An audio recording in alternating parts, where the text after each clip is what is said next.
Merci d'être avec nous sur Radio J. Et comme chaque lundi, une semaine sur deux, nous retrouvons Caroline Yadan, députée de la 8e circonscription des Français de l'étranger. Bonjour Caroline. Bonjour Ilana. Merci beaucoup d'être avec nous. Alors évidemment, vous avez vu ces images samedi de ces otages, le retour des otages israéliens. Et vous avez voulu justement revenir sur leur libération. Qu'on imagine maintenant un homme privé non seulement des êtres qu'il aime, mais de sa maison, de ses habitudes, de ses vêtements, de tout enfin. Littéralement de tout ce qu'il possède. Ce sera un homme vide, réduit à la souffrance et aux besoins. Ce sera un homme dont on pourra décider de la vie ou de la mort, le cœur léger. Primo Levi, si c'est un homme. À la découverte des images d'Eli Charabi, d'Ohad Ben Ami et d'Or Lévy, les mots de Primo Levi ont ressurgi de nos mémoires, plus d'actualité que jamais. Ce goût de l'enfer, ravivant les pires épisodes d'une histoire enracinée depuis des millénaires, qu'on croyait optimistes que nous étions appartenir au passé, renaît de ses cendres. Survivant, émacié, après 491 jours de séquestration, en détresse nutritionnelle, affamé délibérément dans un lieu où l'aide humanitaire était pourtant livrée, victime de sévices corporels et psychologiques, d'humiliations et de terreur, de restrictions drastiques, de l'accès aux toilettes, sous la menace permanente d'une arme, le regard vide de ceux qui ont touché le désespoir de l'enfer et vu la haine à l'état pur, c'est cela que nous avons vu dans leurs yeux samedi dernier.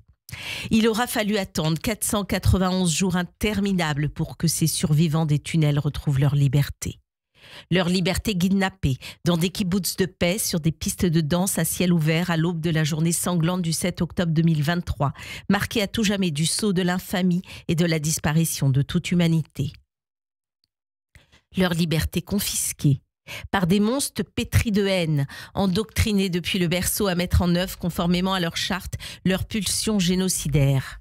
Leur liberté monnayée, au prix d'un marchandage indigne, à l'issue duquel une vie innocente israélienne vaut celle de 30 voire de 50 condamnés palestiniens, meurtriers qui ont des mains tachées de sang, dits juifs qu'ils ont assassinés.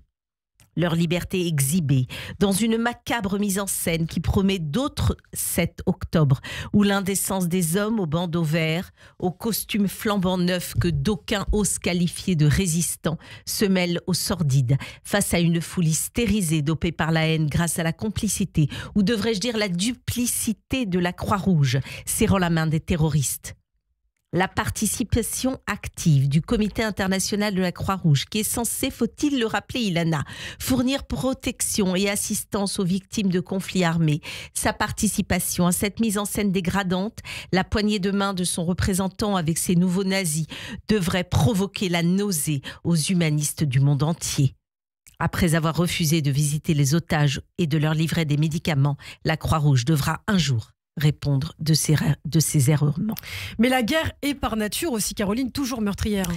Oui, Lana, et l'humanité qui nous distingue de nos ennemis doit nous conduire à ne jamais oublier la souffrance de l'autre, mais que les donneurs de leçons sur leur confortable canapé, bourrés de convictions et de conseils avisés, viennent nous expliquer de quelle manière on prévient la survenance d'un nouveau pogrom sur la terre d'Israël face à ces mouvements terroristes fanatisés qui déshumanisent le juif pour mieux l'exterminer, qui ont juré au nom d'Allah de recommencer, qui recommenceront si on ne les arrête pas, parce que c'est bien l'antisémitisme qui est au cœur de leur matrice. C'est pourquoi les nations ont l'obligation de s'indigner face au sort réservé aux otages et de dénoncer les mensonges en admettant plusieurs évidences. 1.